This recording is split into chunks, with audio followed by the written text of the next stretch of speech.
Noyabrın 3-də Suraxanı rayon icra hakimiyyətinin başçısı Adil Əliyev rayon icra hakimiyyətində növbəti vətəndaş qəbulu keçirib.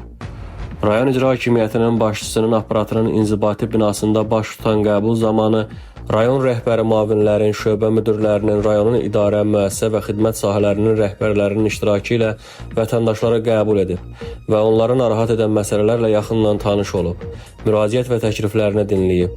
Hər bir vətəndaşın müraciəti qeydiyyata alınaraq problemlərin aradan qaldırılması istiqamətində aidiyyəti üzrə müvafiq göstəriş və tapşırıqlar verilib.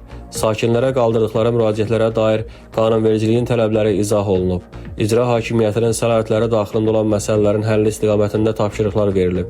Eləcə də digər mövzularla bağlı aidiyyəti qurumlara müraciət etmələri vətəndaşlara tövsiyə edilib. Sakinlər göstərilən diqqət və qayğıya görə Prezident cənab İlham Əliyevə və 1-ci vitse-prezident Mehriban xanım Əliyevaya minnətdarlıqlarını ifadə ediblər.